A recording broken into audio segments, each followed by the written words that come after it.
Iran US समझौता दुनिया की अर्थव्यवस्था बदल देगी? मिडिल ईस्ट से आई खुशखबरी, ईरान यूएस में समझौते की शुरुआत, स्ट्रेट ऑफ हॉर्मुज भी खुलेगा। यानी कि ये खबर हमें ये बता रही है कि क्षेत्र में अब शांति, स्थिरता और जो तनाव है वो कम होने की उम्मीद पाई जा रही है। समाचार का सार, मिडिल ईस्ट से आई खुशखबरी, ईरान यूएस में समझौते की शुरुआत, स्ट्रेट ऑफ हॉर्मुज की भी खुलेगा। अर्थ है कि अमेरिका और ईरान के बीच लंबे समय से चल रहे तनाव को कम करने के लिए एक संभावित समझौते पर बातचीत आगे बढ़ रही है। यानी कि जो मिडिल ईस्ट की जो डल डमरूमटी का जो रास्ता है उस पर खोलने के लिए बातचीत चल रहा है। रिपोर्ट के अनुसार दोनों पक्ष युद्ध विराम, प्रतिबंधों में राहत और परमाणु कार्यक्रम पर आगे की वार्ता जैसे मुद्दों पर सहमति के करीब हैं। यानी कि रिपोर्ट के अनुसार देखा जा रहा है कि जो दोनों पक्ष है उन्होंने इस कार्यक्रम को आगे बढ़ाने जैसे मुद्दे को प्रभावित कर रहे हैं। साथ ही दुनिया के सबसे महत्वपूर्ण समुद्री व्यापार मार्गों में से एक स्ट्रेट ऑफ हॉर्मुज को सामान्य जहाजरानी के लिए फिर से खोलने की संभावना बढ़ रही है। यानी जो समुद्र करने वाला व्यापार है, जिसे जहाजरानी के नाम से भी जाना जाता है, उसे खोलने के लिए इस मुद्दे पर बात चल रही है। स्ट्रेट ऑफ हॉर्मुज इतना महत्वपूर्ण क्यों है? ये फारस की खाड़ी को अरब सागर से जोड़ता है। यानी ये फारस की जो खाड़ी है वो अरब सागर से जोड़ता है। दुनिया के लगभग 20% तेल व्यापार का रास्ता यहीं से गुजरता है। यानी जो 20% तेल आता है उसका व्यापार यहीं से किया जाता है। इसके बंद होने से तेल की कीमत और वैश्विक महंगाई बढ़ सकती है। यानी अगर ये रास्ता बंद हो जाता है, खुलता नहीं है, तो जो तेल की महंगाई की कीमत है वो बढ़ सकती है।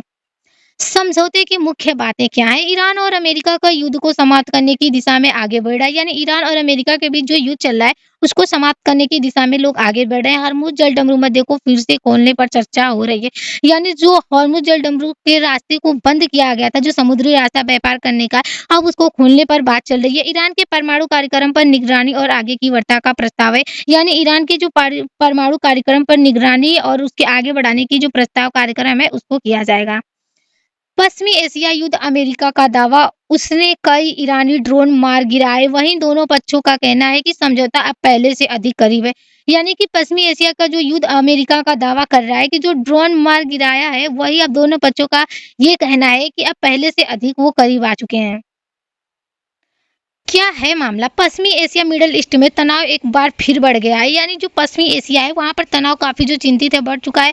अमेरिका ने दावा किया है कि उसने कई ईरानी ड्रोन को मार गिराया। वहीं अमेरिका राष्ट्रपति डोनाल्ड ट्रंप ने ईरान पर भारतीय जहाजों पर हमला करने का आरोप लगाया है। वहीं पर जो ईरान है वो ड्रोन को मार गिराने का अमेरिका राष्ट्रपति डोनाल्ड ट्रंप पर भी आरोप लगा दिया है।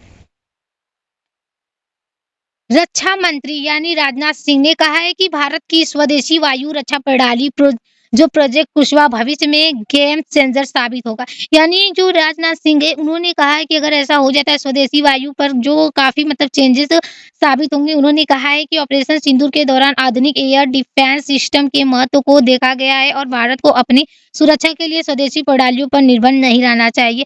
यानी इस सिस्टम को महत्व देते हुए कहा गया है कि भारत की सुरक्षा के लिए जो विदेशी प्रणाली है उस पर निर्भर नहीं रहना चाहिए।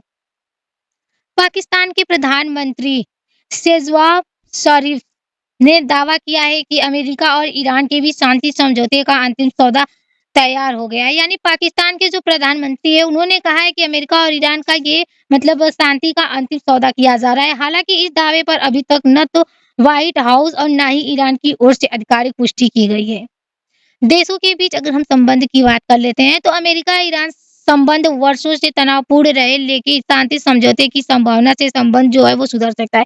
यानी जो अमेरिका और ईरान के संबंध है वो काफी वर्षों से शांतिपूर्ण समझौते की संभावना तो नहीं थी, लेकिन अब ऐसा बन चुका है। अगर हम भारत और ईरान के संबंध की बात करते हैं तो भारत ऊर्जा सुरक्षा और चबरा बंदरगाह जैसे रणनीति हितों के कारण ईरान से अच्छे संबंध बनाए रखना चाहता है। यानी जो भारत और ईरान के संबंध है, ये भारत ऊर्जा और जो चरगाह बंदरगाह रणनीति जो है इसी के कारण इससे अच्छे संबंध बनाने रखना चाहता है। भारत अमेरिका संबंध रक्षा, व्यापार और इंडो पैसिफिक रणनीति के कारण दोनों देश करीब साझेदार है। यानी कि जो भारत अमेरिका का संबंध है काफी रक्षा व्यापार को लेकर ये दोनों देश काफी करीब और साझेदार है। पाकिस्तान अमेरिका के संबंध की बात करें तो पाकिस्तान इस समझौते में अपनी कूटनीतिक भूमिका दिखाने की कोशिश कर रहा है। यानी जो मतलब पाकिस्तान है, जो ये मतलब भूमिका बनाई जा रही है, जो जल डमरू मध्य का रास्ता खोलने का तैयार किया जा रहा है, उसमें पाकिस्तान अपनी भूमिका निभाना चाहता है। ईरान-पाकिस्तान संबंध, सीमा सुरक्षा और क्षेत्रीय मुद्दों पर सहयोग और मतभेद दोनों मौजूद है। यानी कि अगर ईरान-पाकिस्तान के संबंध की बात करें तो सीमा सुरक्षा को लेकर इन दोनों मुद्दों पर काफ़ी मतभेद मौजूद होता है। अंतर्राष्ट्रीय संबंध, अमेरिका शांति और अपने हितों दोनों सुरक्षित रखना चाहता है, ईरान प्रतिबंधों से राहत चाहता है, पाकिस्तान खुद को अस्तित्व के रूप में प्रस्तुत करना चाहता है। यानी अमेरिका शांति बनाना चाहता है और ईरान को मतलब राहत देना चाहता है और पाकिस्तान खुद को अच्छा रूप में साबित करना चाहता है। भारत पर प्रभाव, तेल की कीमत में प्रभावित होती है, महँगाई पर असर, यानी भारत में जो तेल की कीमत है महँगा हो सकता है, अगर जल जमरू मध्य नहीं रास्ता खुलता है तो महँगाई बढ़ जाएगी। भारत व्यापार और जो जहाज़रानी प्रभावित होती है, पश्चिमी एशिया में रहने वाले भारतीयों की सुरक्षा महत्वपूर्ण बन जाएगी। राजनीतिक प्रभाव, पश्चिमी एशिया में कूटनीति को दबाव मिलेगा, अमेरिका और ईरान के संबंध बेहतर हो सकते हैं, पाकिस्तान खुद को क्षेत्रीय कूटनीति में महत्वपूर्ण दिखाने की कोशिश कर सकता है। यानी जो पश्चिमी एशिया में कूटनीति है इसको बढ़ावा मिलेगा और अमेरिका ईरान के बीच जो संबंध है वो बेहतर होगा। फिर भी जो पाकिस्तान है वो अपनी भूमिका अच्छा निभाना चाहता है। आर्थिक प्रभाव, महँगाई कम होने की संभावना, ऊर्जा लागत घट सकती है, वैश्विक बाजारों में स्थिरता बढ़ सकती है। यानी महँगाई जो कम होने की संभावना है, कम हो सकती है और ऊर्जा लागत जो घटेगी, वैश्विक बाजारों में स्थिरता बढ़ सकती है। चुनौतियाँ, परियोजना की लागत बहुत अधिक है, उन्नत तकनीक का विकास समय लगेगा, लगातार परिचय और अध्ययन की ज़रूरत होगी। यानी परियोजना की लगातार और बहुत अधिक ज़रूरत होगी जिससे कि उन्नति और तकनीक का विकास हो पाएगा। अगर हम निष्कर्ष की बात करते हैं तो पश्चिमी एशिया में बढ़ते तनाव, ड्रोन हमलों और सैन्य गतिविधियों के बीच अमेरिका-ईरान शांति समझौते की संभावना का एक सकारात्मक संकेत देता है। यानी कि पश्चिमी एशिया में बढ़ते तनाव, ड्रोन जो हमला है वो गतिविधियों के बीच अमेरिका-ईरान को शांति का प्रतीक करता है, इससे वैश्विक अर्थव्यवस्था को राहत मिल सकता है। Thank you everyone.